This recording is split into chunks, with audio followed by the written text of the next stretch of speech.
My educational channel విద్యా ఉద్యోగ సమాచారానికి స్వాగతం. డిఎస్సికి సంబంధించి లేటెస్ట్ అప్డేటెడ్ ఇన్ఫర్మేషన్ మనకు కనబడుతుంది. దీన్ని అయితే మీకు అందిస్తాను. డిఎస్సి దరఖాస్తులు నేటి రాత్రి నుంచి మరి అప్లై చేసుకోవడానికి అయితే అవకాశం కల్పిస్తున్నారు. ఈరోజు రాత్రికే ఇన్ఫర్మేషన్ బులెటిన్, ఖాళీల వివరాల ప్రకటన, దరఖాస్తుదారులకు సాంకేతిక సహాయం కోసం హెల్ప్ డెస్క్ అంటూ ప్రధానంగా ఇక్కడ వార్తలు కనిపిస్తున్నాయి. రాష్ట్రంలోని ఉపాధ్యాయ ఖాళీల భర్తీకి నిర్వహించే డిఎస్సి 2024 దరఖాస్తుల స్వీకరణ ఈ రాత్రి నుంచే ప్రారంభం కాబోతుంది. సోమవారం రాత్రి 12 గంటల తర్వాత నుంచి ఆన్లైన్లో దరఖాస్తుల స్వీకరణ అయితే మరి మొదలు కాబోతుంది. ఈరోజు రాత్రికే ఇన్ఫర్మేషన్ బులెటిన్, జిల్లా, సబ్జెక్టు, రిజర్వేషన్ వారీగా ఖాళీలు, సిలబస్ తదితర వివరాలు మనకు వెబ్సైట్లో అందుబాటులోకి రాబోతున్నాయి. ఆ తర్వాత నుంచి ఫీజు చెల్లింపు, దరఖాస్తు చేసుకునే అవకాశాన్ని కల్పించబోతున్నారు. ఇక లాస్ట్ డిఎస్సికి ఎంతమంది అప్లై చేసుకున్నారు, ఇప్పుడు ఎంత అప్లై చేసుకోవచ్చు అనే స్టాటిస్టికల్ డేటా, పోస్టుల వివరాలు ఇప్పటికే మీకు అందరికీ తెలుసు కాబట్టి వాటిని ఇక్కడ డిస్కస్ చేయడం లేదు. ముఖ్యమైన ఎలిమెంట్స్ ఏమైనా ఉంటే చూద్దాం ఒకసారి మనము. గమనించండి, ఇక్కడ అర్హతలు, నిబంధనలు. సెకండరీ గ్రేడ్ టీచర్ పోస్టులకు కేవలం డిఎడ్ పూర్తి చేసిన వారే అర్హులు. ఇది కూడా అందరికీ తెలిసినటువంటి విషయమే. ఏపీలో ఇస్తే మాత్రం హైకోర్టు కొట్టేసింది కాబట్టి ఇక్కడ కూడా ఇచ్చే అవకాశం లేదు. బిఎడ్ వారు కేవలం స్కూల్ అసిస్టెంట్ పోస్ట్కి ఇక్కడ పోటీ పడవచ్చు. ఆ స్కూల్ అసిస్టెంట్ పోస్టులకు సంబంధిత మెథడ్లో బిఎడ్ పూర్తి చేసిన వారే అర్హులు. 4 ఏళ్ళ బిఎడ్ పూర్తి చేసిన వారు సైతం పోటీ పడవచ్చు. ఇక ఫిజికల్ ఎడ్యుకేషన్ టీచర్ పోస్టులకు దరఖాస్తు చేసేవారు ఇంటర్లో 50% మార్కులతో ఉత్తీర్ణులై ఉండాలి. ఇంటర్మీడియట్లో 50% అంటున్నాడు. దీంతో పాటు యూజీ, డిపిఈడి కోర్సు పూర్తి చేసి ఉండాలి. డిగ్రీ కంప్లీట్ చేసిన వారు బీపీఈడి కోర్సులో ఉత్తీర్ణులై ఉండాలి. ఇవి చూసుకోండి. బిఎడ్, డిఎడ్ చివరి సంవత్సరం సెమిస్టర్ పరీక్షలు రాసిన వారు కూడా దరఖాస్తులు సమర్పించవచ్చు అంటున్నాడు. ఇది చాలా కీలకమైనటువంటి పాయింట్. మరి చాలామందికి ఇది డౌట్ఫుల్గా ఉండి ఇక్కడ క్లారిటీ ఇవ్వడం జరిగింది. ఇన్ఫర్మేషన్ బులెటిన్లో పూర్తి క్లారిటీ రాబోతుంది. అది కూడా అప్డేటెడ్ ఇన్ఫర్మేషన్ మీకు తప్పకుండా నేను అందించే ప్రయత్నం అయితే చేస్తాను.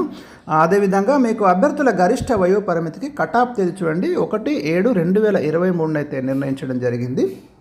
కనిష్ట వయోపరిమితి 18, గరిష్ట వయోపరిమితి 46 సంవత్సరాలు. ఇది కూడా గతంలోనే మనకి ఇవ్వడం జరిగింది. తెలంగాణ ఏపీ టెట్ లేదా సెంట్రల్ టెట్లో క్వాలిఫై అయి ఉండాలి అనే కండిషన్ ఉంది. మరి ఈ చివరి సెమ్ వాళ్ళకి అవకాశం ఇచ్చాడు కాబట్టి మరి వాళ్ళకి టెట్ ఉండదు కదా అనే డౌట్ వస్తుంది. చూద్దాం మనకి ఏం చేస్తారు. ఇన్ఫర్మేషన్ బులెటిన్లో దీని మీద కూడా పూర్తి క్లారిటీ రానుంది. గతంలో ఏజెన్సీ పోస్టుల్లో 100% గిరిజనులకి కేటాయించగా ఈ నిబంధనలు అయితే తాజాగా ఎత్తేశారు. అంతా పోటీ పడవచ్చు. ఇది కూడా కీలకమైనటువంటి పాయింట్. ఇందులో ఎస్టీ రిజర్వేషన్ గతంలో 6% ఉండగా పెంచిన 10% వర్తింపజేస్తారు.